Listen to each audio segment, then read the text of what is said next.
Yeah. No, it's great to be here. Great to be here.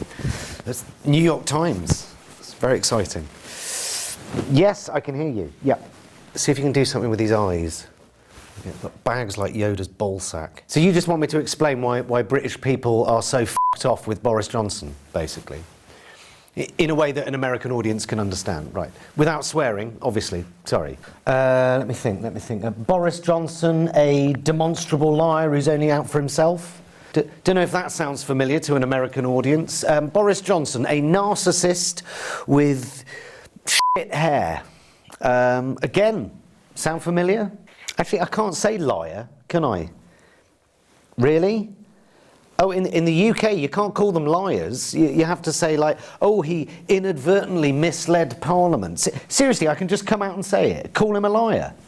Oh, God bless America. OK, let's go for one, shall we? Yeah. The first thing you need to know about Boris Johnson is he's a liar. Trumpian is the ease with which he tells porkies, but Boris is a product of a system that... Sorry? Porkies? Porky pies, lies, Cockney rhyming slang, apples and pears, and you don't have that, do you? No, of course you don't. American audience. Sorry, New York Times. Boris Johnson is a liar. Just keep it simple. Stick to that. Okay. Let's start from the beginning, okay? It began with a party.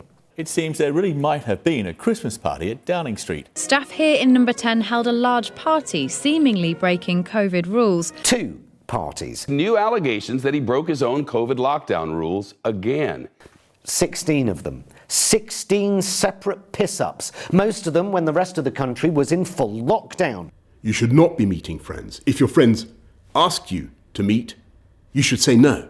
At a time when the Prime Minister was telling us all to have no social contact with friends, colleagues and, in thousands of instances, dying relatives, when the cops were handing out fines for anyone inviting more than 2 people over for a cup of tea, the people who set those rules were having work drinks, summer garden parties and later Christmas office quiz nights. But the one that got us really riled up... 2 parties were held at number 10 the night before the Duke of Edinburgh's funeral. Boris was forced to apologise to the Queen when it emerged 2 of those parties took place the night before her husband's funeral. The Queen, she's our head of state, a bit like your president, but she's in her 90s, so she's a lot younger than your guy. So on the day that the Queen sat on her own at her husband's funeral because of rules Boris had set, his closest colleagues in government were taking Alka-Seltzer and the morning after pill, having got blind drunk on BYO, M&S, G&Ts. BYO, bring your own, booze, drink, alcohol. M&S, Marks and Spencer's. It's like a British upmarket Walmart, except you can buy butter instead of military-grade assault rifles. G&T's, gin and tonics, a sort of English alcoholic Sprite. Anyway. All the guidelines were observed. I thought that I was attending a work event. Boris denied any knowledge of any parties until it became clear he was at some of them. Mr. Speaker, I want to apologise. i.e. he lied to the country and to Parliament. And he did it again this week when he lied to Parliament by denying that he'd previously lied to Parliament. And that's Boris all over. His lies are no secret. He essentially lied to the Queen when he illegally shut down Parliament. He lied to the country when he said Brexit would be good for farming and fishing and trade deals and the economy. He's been fired twice for lying. He was fired as a journalist from the London Times newspaper for simply just making stuff up, and he was fired for lying about shagging someone behind his wife's back. Shagging is English for making love, but in a sort of round the back of the pub next to some bins sort of way. A pub, that's a British bar where they serve warm ale and Scotch eggs. Scotch eggs, they're boiled eggs covered in sausage meat and breadcrumbs, and they're f***ing disgusting. Sorry, I've just gone a bit off track there, haven't I? It's a bit nervous. New York Times. How can someone with demonstrably questionable morals and a more than casual relationship with the truth reach such a powerful position? One word springs to mind: entitlement.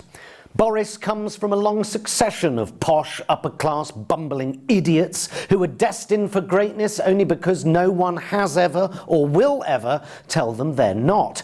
Boris went to Eton, a sort of Hogwarts for wankers, where you get taught Latin and tax avoidance whilst wearing full evening dress. These people have never spoken to a real person in their life, apart from perhaps their chauffeur. Then on to Oxford, where Boris Johnson was part of the infamous Bullingdon Club, a fun, elite social club for the boys. Activities included smashing up restaurants and burning £50 notes in front of homeless people.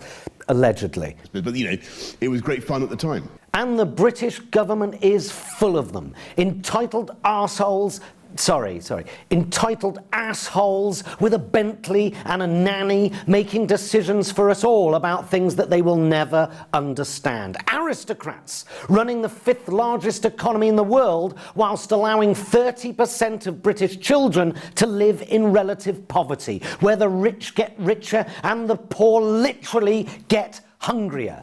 Millionaires who spend their time in government giving tax breaks and PPE contracts to their rich mates. Cannibals, self-serving parasites, tapeworms in tiaras, swimming through the intestines of the state, sucking all the goodness out of it for their own repugnant gratification. Boris was born into wealth. He never wanted for anything, never really earned his place in the world, a narcissistic serial shagger, an opportunistic liar who's happy to work outside the law and the realms of accepted decency, and who has dragged his once great political party into scandal and moral bankruptcy. Sound familiar?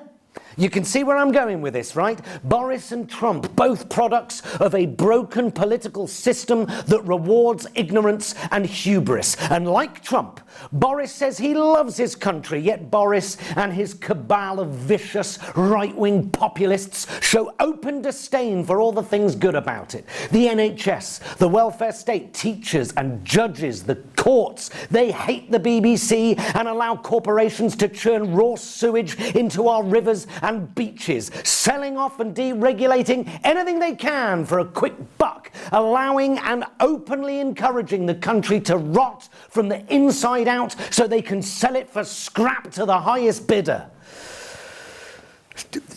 Bring it back a bit. Yeah, too much. Too much. It was the self-serving parasites, wasn't it? Okay, let's go for another. Actually, can I get a cup of tea?